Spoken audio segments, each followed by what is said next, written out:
Madame, Messieurs, bienvenue dans ce complément d'information sur Gabon 24. Avec nos invités, il y a le docteur Okui Ndakissa Edwige, qui est le directeur de l'Agence du médicament, pharmacien spécialiste en qualité du médicament et des produits de santé. À ses côtés, il y a Monsieur Diadi Maïga, fonctionnaire technique OMS Afro.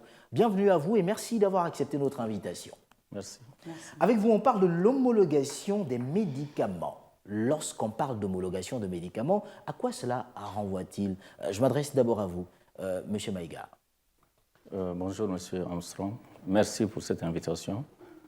Alors, quand on parle d'homologation des médicaments, effectivement, c'est un terme technique, mais je vais essayer de le faire plus simple pour nos téléspectateurs.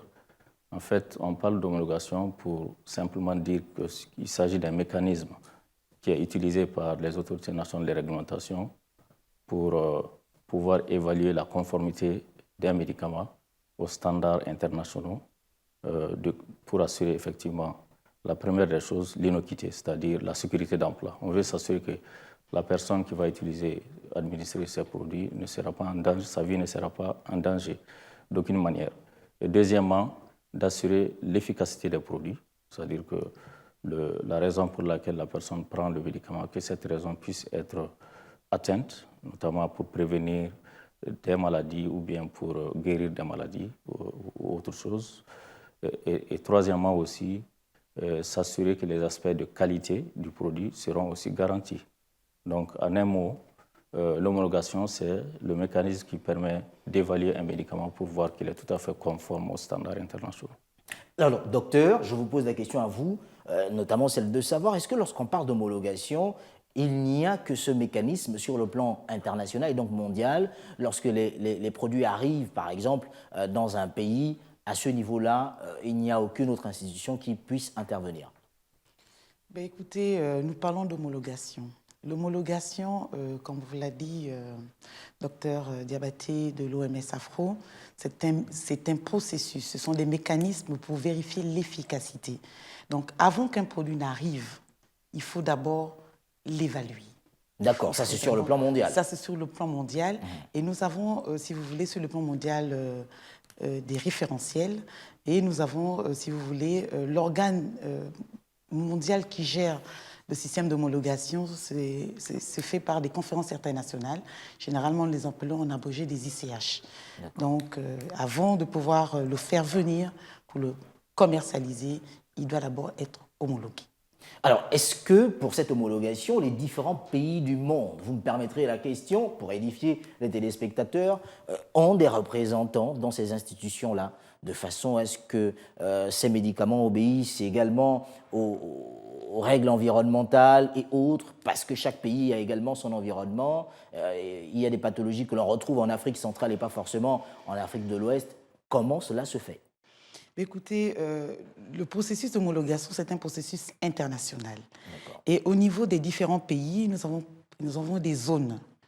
Par exemple, quand un produit doit être homologué au niveau de la zone euro, il doit répondre aux standards des conditions climatiques de cette zone. Surtout au niveau de la stabilité. Nous pouvons avoir le même produit, nous pouvons avoir les composants du produit, mais nous devons avoir d'abord le principal, si vous voulez, le principe actif sur le plan technique, que je ne sais pas comment l'exprimer de façon normale, le produit qui traite la pathologie est un standard international. Il faut le dire, il faut le répéter. C'est le même produit, c'est le même standard, c'est la même appellation que nous allons retrouver aussi bien au niveau du Gabon, au niveau des États-Unis, au niveau du Congo, Brazzaville, qui est notre voisin. Il y a déjà un standard, les standards internationaux, et on les appelle la dénomination commune internationale. Ça, c'est pour le principal produit, celui qui doit traiter la maladie. Et comment est découvert ce produit? Ce produit est découvert après des recherches cliniques. On va se dire que quand on fait des recherches cliniques, bien entendu, on va évaluer l'innocuité et l'efficacité du produit pour une pathologie bien donnée. Et c'est pour ça que quand vous regardez au niveau de l'utilisation des médicaments, on va vous dire que c'est pour telle pathologie. Et il y a aussi des effets secondaires qui sont des effets qui peuvent arriver quand on prend ce produit. Mais on le prend d'abord pour traiter principalement une pathologie après avoir fait des recherches scientifiques bien poussées. Alors, Diadi Maïga, vous êtes fonctionnaire technique OMS Afro. Parlez-nous alors du marché des médicaments en Afrique.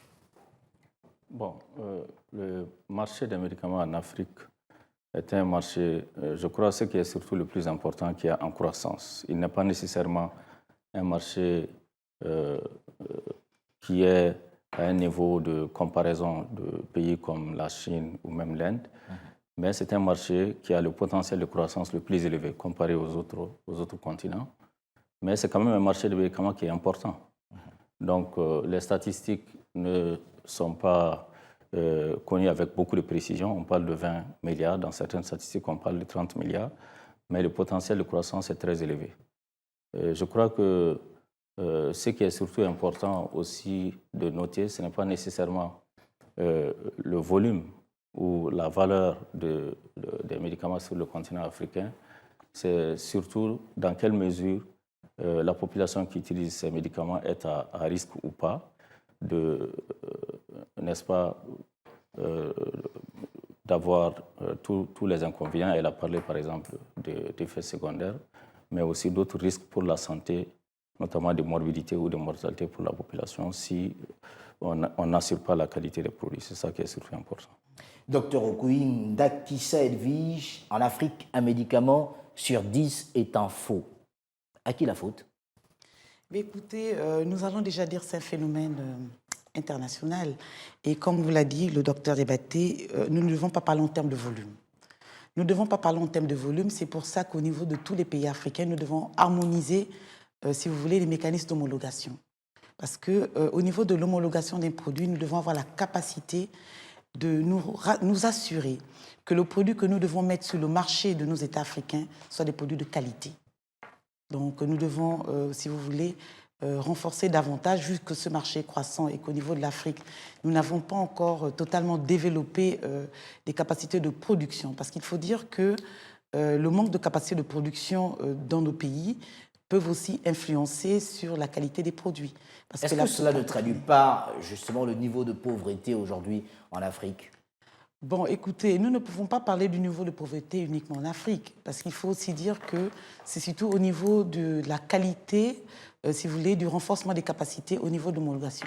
Il faut vraiment le dire, parce que nous avons deux aspects. Nous avons le marché illicite, qui est un marché qui peut représenter le faux, et que nous devons renforcer nos capacités pour lutter contre ce marché qui est un marché de trafic, parce qu'il faut le dire que le trafic des médicaments sous standard rapporte énormément.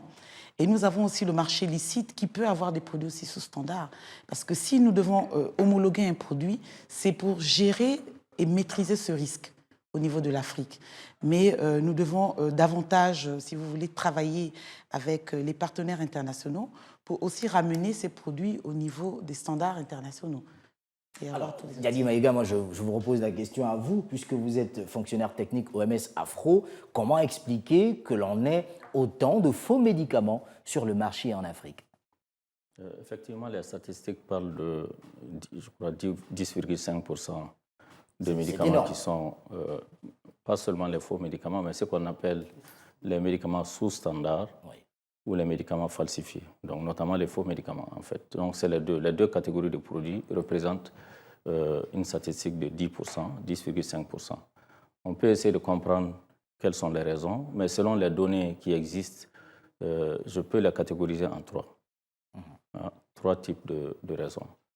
Premièrement, il faut quand même reconnaître que dans nos pays, il y a des contraintes d'accès aux médicaments. Je crois qu'on peut être d'accord sur ça. Les pays ne sont pas au même niveau, mais il y a beaucoup de pays dans lesquels la disponibilité des médicaments n'est pas à hauteur de souhait, où l'accessibilité financière des médicaments n'est pas à hauteur de souhait. Mais parfois, quand on parle d'accessibilité, il y a aussi cet aspect de disparité, d'inéquité. Ou même, je me rappelle que dans mon pays d'origine, le Mali, on avait à un certain moment essayé de comprendre, malgré une certaine introduction suffisante des médicaments génériques sur le marché, pourquoi il y avait quand même des contraintes d'utilisation de ces médicaments génériques. Et une des trouvailles, c'était qu'il y avait des le fait qu'il y avait des disparités, des divergences de prix entre les médicaments essentiels, parfois donnait l'impression de prix élevés des médicaments pour la population, parce que ce n'est pas les mêmes prix qu'ils trouvaient partout. Alors, deuxième catégorie de raisons que je pourrais citer, c'est notamment les faibles capacités techniques dans nos pays. Et ça aussi, je crois qu'il faut les reconnaître, comparé aux pays qui sont suffisamment équipés, comme les États-Unis ou l'Europe. Je crois que là aussi, il y a éventuellement une des raisons qui explique cela. Donc, il y a une faible capacité de contrôler notre secteur. On a des moyens qui sont limités. Je suis sûr que si vous faites le tour des pays africains, vous allez trouver que plusieurs autorités de réglementation disposent de peu de moyens logistiques, de moyens humains, des infrastructures pour pouvoir déployer le niveau de capacité qui est nécessaire sur le marché et faire la surveillance post-commercialisation des médicaments. Pensez-vous que ce serait possible de stopper justement ce trafic, je me permettrai de l'appeler ainsi, parce que ce sont quand même des milliards de francs CFA lorsqu'on parle de faux médicaments? Ce serait possible dans une certaine mesure. On ne pourra jamais atteindre une perfection, mais je crois que l'atelier qui est en train de se tenir actuellement ici a pour objectif de voir à quel niveau se trouvent les différents pays de la sous-région, ici en Afrique centrale, en matière de capacité de réglementation. Donc c'est une auto-évaluation du système de réglementation. L'OMS a élaboré une grille d'évaluation qui permet de classer les autorités nationales de réglementation à 4 niveaux de maturité. Niveau de maturité 1, 2, 3, 4.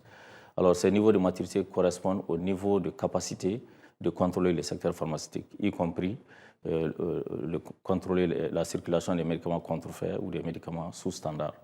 Alors, je crois que quand tu veux combattre un phénomène, il faut déjà essayer de comprendre quelle est l'ampleur du phénomène. Il faut aussi prendre conscience de l'existence du phénomène. Donc, c'est un bon début. Et à la suite de quoi, il y a des plans de développement institutionnel qui vont être élaborés à la suite de cet atelier. Et l'OMS, mais aussi les autres partenaires seront là pour aider les pays. Et je crois que les gouvernements aussi sont fortement engagés. Ils ont montré une volonté politique de pouvoir mobiliser les ressources pour pouvoir renforcer le secteur pharmaceutique. Donc avec ça, je crois qu'il y aura des suivis périodiques pour voir comment est-ce que, après cette évaluation du niveau de maturité du système de réglementation, il y aura des suivis périodiques pour voir comment est-ce qu'on peut mettre en œuvre les plans de développement institutionnel et améliorer les capacités des pays à pouvoir contrôler le secteur pharmaceutique. Donc il y a de l'espoir, mais c'est un travail qui va prendre de l'engagement, du temps, un certain temps nécessaire. Ça demande aussi la coopération régionale. C'est pourquoi il y a les initiatives d'harmonisation. Pendant ce temps, ces faux médicaments sont à l'origine de nombreux décès en Afrique. Docteur, moi je vous pose la question, est-ce que finalement il n'y aura pas un problème de volonté des différents gouvernements? Écoutez, il y a d'abord, a priori, une volonté des gouvernements. Ça, c'est le point clé pour pouvoir, si vous voulez, mieux lutter contre ces fléaux. Et au niveau de notre pays, nous avons reçu l'équipe de la CEMAC par le biais de l'OCEAC qui avait fait une évaluation pays au mois de novembre 2015. La volonté gouvernementale avait été de mettre en place la réforme du secteur pharmaceutique. Et nous l'avons commencé immédiatement au mois d'avril 2015.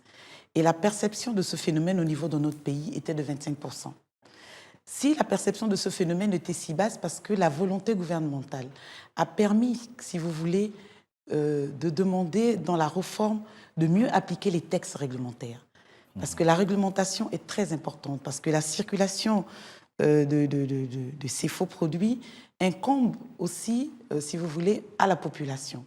Et il faut dire qu'au niveau de notre pays, nous avons la couverture sanitaire universelle par le biais de la CNAMGS qui a permis de faire l'accessibilité des médicaments. Donc c'est tout un ensemble de mécanismes qui ont été mis en place. Il y a eu aussi le respect de l'homologation des médicaments. Tout médicament qui doivent circuler sur le territoire national doit déjà être homologué par les services techniques du ministère de la Santé, notamment l'Agence du médicament. Au début de la réforme, les chiffres, en parlant chiffres au niveau national, sur le plan homologation, nous avons 42% de produits avant la réforme qui circulaient sans être homologués, donc sans avoir une autorisation de mise sur le marché à jour. Ça a été un travail de longue haleine, parce qu'il faut dire que la gestion du risque était très élevée à cette époque, parce que quand on ne maîtrise pas le système d'homologation, on ne maîtrise pas le système d'importation des produits, notamment pharmaceutiques. Donc, il faut dire les médicaments et les autres produits de santé, c'est un risque élevé. C'est vraiment un risque élevé parce qu'il faut déjà définir qui a le droit d'importer. Il faut définir qui doit homologuer un médicament. Il faut définir c'est quoi un laboratoire pharmaceutique. C'est pour ça que les techniques d'homologation des médicaments sont des techniques purement, vraiment très minutieuses et qui doivent être faites par des scientifiques aguerris. On ne peut, même si un médicament aujourd'hui circule et qu'il a posé un problème de santé publique, chose qui peut arriver, l'homologation peut ne pas être renouvelée. Il faut le retenir. Si un médicament est de qualité douteuse, notamment au niveau, si vous voulez, de la matière première, si on ne sait pas qui la fabrique, ça devient déjà un problème de santé publique. Parce que nous avons eu des cas quand une matière première n'est pas assez, si vous voulez, analysée ou documentée lors de la fabrication. Ce sont des produits chimiques. Quand on les fabrique, vous pouvez avoir le produit lui-même et vous pouvez avoir aussi son énantiomère, comme on dit, bon, pour dire, parler technique plus simple, son cousin. Ouais, sa copie. Pas sa copie, son cousin. D'accord. Le produit lui-même, quand il est fabriqué, il peut d'abord avoir son propre cousin. C'est-à-dire, lui, quand on l'extrait, et donc déjà, dans le départ de la matière première, il faut le savoir. Donc, les faux médicaments dont nous parlons aujourd'hui, c'est tout ce mécanisme de réglementation qui doit être mis en place pour pouvoir davantage lutter. Et l'un des premiers mécanismes de l'expérience de notre pays, ça a été l'homologation. Il y a eu l'homologation et les renforcements de capacité d'importation, parce que tout médicament devant être commercialisé au Gabon doit d'abord être au préalable homologué. Alors là se pose un autre problème assez important. Oui, homologation, mais le circuit utilisé justement par ces revendeurs de faux médicaments, comment font-ils? Puisqu'il y a quand même, il devrait y avoir des mécanismes de contrôle. Mais c'est pour ça que je vous ai parlé de deux types de mécanismes qui permettent de mieux lutter contre ce fléau. Je vous ai parlé du mécanisme d'homologation et d'importation. C'est important de le souligner. Qui a le droit d'importer des produits pharmaceutiques au niveau national? Il faut déjà partir de là. Et ces produits pharmaceutiques, quand ils doivent importer, qu'est-ce qu'ils doivent avoir comme document? En fait, l'homologation, c'est un visa de commercialisation. Mais pour commercialiser, qui a le droit de commercialiser? Et il faut déjà dire qu'il y a déjà ce qu'on appelle, au niveau de ces fléaux, un trafic. Et quand on dit trafic, c'est déjà de renforcer nos capacités de contrôle de nos importations. Parce que si un seul contrôle nous échappe, ces produits peuvent arriver. Ils peuvent arriver aussi bien par la voie terrestre. C'est le cas de notre pays, parce que nous avons beaucoup travaillé là-dessus. Et je remercie toujours les départements ministériels partenaires, notamment le ministère de la Défense nationale et le ministère de l'Intérieur, qui font un travail, et sans compter le ministère de l'Économie. Vous voyez déjà, on parle de la santé publique, et nous nous retrouvons déjà avec ces trois ministères clés en partenariat. Parce qu'il y a déjà des frontières. Le plus gros des médicaments, sur le plan légal, rentrent par des frontières. Les frontières légales sont la voie maritime et la voie aérienne. Alors, Diady Maïga, vous êtes fonctionnaire technique pour l'OMS Afro. On parle de l'Afrique. Aujourd'hui, quels sont les véritables efforts fournis par les différents gouvernements pour lutter contre les faux médicaments? Est-ce qu'il y en a de véritables efforts fournis par ces gouvernements? Bon, je dirais que oui, il y a des efforts qui sont fournis. On a parlé d'engagement politique, par exemple, tout à l'heure. Alors, à ce niveau, on voit que de plus en plus, on comprend qu'il y a la volonté politique de renforcer les capacités des pays pour pouvoir enrayer ce phénomène. Dans le contexte des responsabilités de l'OMS, par exemple, il y a ce qu'on appelle le mécanisme des États membres pour la lutte contre les médicaments sous-standard, et comme je l'ai dit, les médicaments contrefaits aussi, avec une grande participation des États africains, avec la participation des États africains, dans lequel il y a tout un ensemble de mécanismes qui sont déployés, un ensemble de stratégies qui sont déployées pour pouvoir contrôler la circulation des médicaments sous-standard, y compris le secteur informel. Et il y a aussi au niveau de l'OMS une surveillance mondiale la sécurité des produits et un suivi, un certain monitoring des médicaments sous standard. Donc il y a ce mécanisme aussi qui existe. Parce qu'effectivement, ces médicaments nous posent tant de problèmes, non seulement, comme je l'ai dit, augmenter le nombre de gens qui consultent dans les centres de santé, ce qu'on appelle la morbidité dans notre terme technique, ou la mortalité qui peut être très élevée due à ces produits. La résistance antimicrobienne qui nous pose de sérieux problèmes aujourd'hui en maladies infectieuses, c'est le plus grand problème de santé publique qui existe. La perte de confiance même à notre système de santé. Et si les gens perdent confiance en notre système de santé, ça veut dire qu'ils sont capables d'aller chercher des solutions à leurs problèmes de santé ailleurs. Et tant d'autres choses, c'est aussi des pertes de revenus, des pertes de gaspillage de ressources non seulement pour les individus, mais aussi pour les États qui peuvent éventuellement investir dans des produits qui, éventuellement, si les qualités ne sont pas garanties, pourront être tout simplement un gaspillage.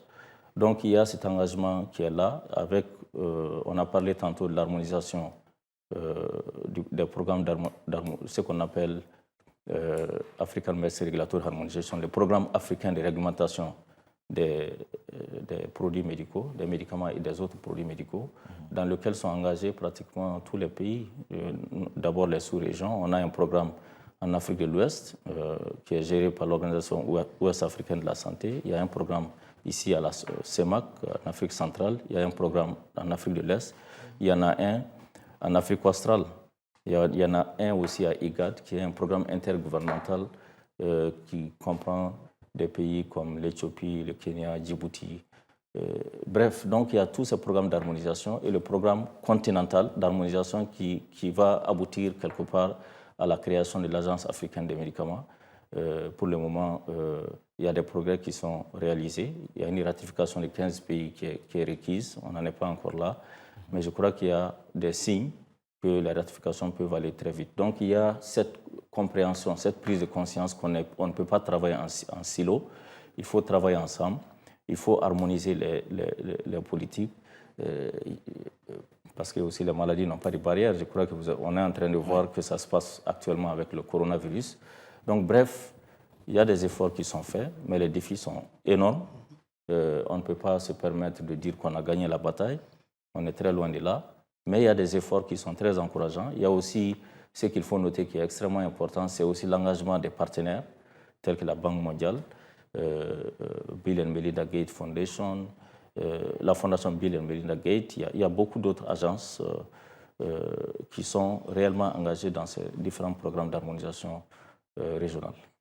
Alors, docteur, vous me permettrez de revenir sur un aspect important puisqu'on arrive quasiment au terme de cette émission. On parle de loi pharmaceutique. Revenir dessus. Qu'en est-il pour le cas du Gabon? Écoutez, pour le cas du Gabon, la loi pharmaceutique existe depuis l'année 2011. Elle a été promulguée en 2012. Cette loi pharmaceutique nous a permis de mettre en application un certain nombre d'activités. Il faut déjà dire que cette loi pharmaceutique aussi a permis de voir les différents acteurs qui sont responsables de l'aspect de tout ce qui est produit pharmaceutique. Et ces acteurs, comme je vous l'expliquais, il y a la loi et il y a la politique pharmaceutique. Parce que la loi pharmaceutique, elle ne travaille que sur les acteurs propres aux médicaments et aux autres produits de santé. Mais la politique pharmaceutique nationale a été beaucoup plus large. Pour ne parler que du fléau dont nous avons fait état au cours de cette émission, pour lutter contre ce phénomène, il faut avoir l'apport non seulement des institutions nationales, mais aussi des institutions internationales. Le cas de notre pays, par exemple, le fléau a nettement diminué grâce au concours, non seulement des ministères partenaires dont je vous ai fait état, mais il y a aussi des organismes internationaux. Nous pourrons que citer aujourd'hui, remercier la douane avec l'Organisation mondiale des douanes qui, au niveau de notre pays, a effectué 6 opérations de lutte. Donc le gouvernement gabonais a largement adhéré à ces opérations pour dire que, comme vous l'a dit, docteur Diabaté, si vous voulez, le phénomène ne peut pas être éradiqué. Mais nous devons mettre des mécanismes de lutte pour diminuer le risque. Aujourd'hui, chaque État membre de l'OMS et nous, de la sous-région au niveau de l'OCEAC, tous les mécanismes sont mis en place pour pouvoir vraiment diminuer le risque. Et ces mécanismes sont mis en place aussi bien sur le plan national que sur le plan international. Nous avons aussi Interpol. Interpol a beaucoup travaillé au niveau de notre pays. Nous avons eu 2 opérations de lutte contre la criminalité pharmaceutique. Nous ne parlons même plus de faux médicaments. Parce que quand on parle de trafic, on parle de criminalité. Aujourd'hui, on parle de criminalité pharmaceutique et les mécanismes sont mis en place pour lutter contre cette criminalité au niveau national. Alors, Diady Maïga, fonctionnaire technique OMS Afro, pour ces assises qui se déroulent à Libreville au Gabon, que retenir déjà sur le plan africain? Bon, je crois que ce qu'on est en train de retenir, c'est qu'il y a une motivation très forte des participants à pouvoir...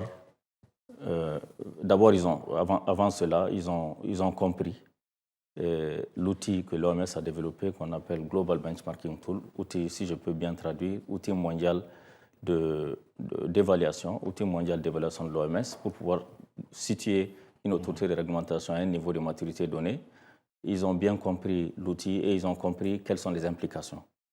Et je crois que ça, c'est le rôle de l'OMS, qui a été défini par la constitution de l'OMS, qui est de pouvoir définir les standards internationaux pour assurer la qualité des médicaments, l'efficacité et aussi l'innocuité des produits. Cela se reflète à travers cet outil.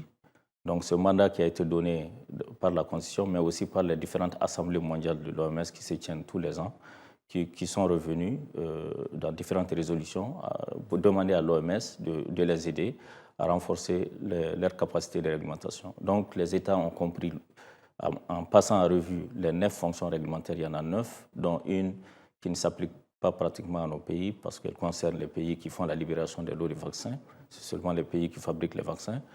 Alors ils ont compris quelles sont les implications parce que pour le moment, il faut le dire, notre continent africain, pratiquement les pays sont tous au niveau de maturité 1 seulement. Donc il veut dire qu'ils ont du chemin à faire, à part la Tanzanie qui est passée au niveau de maturité 3 l'année dernière.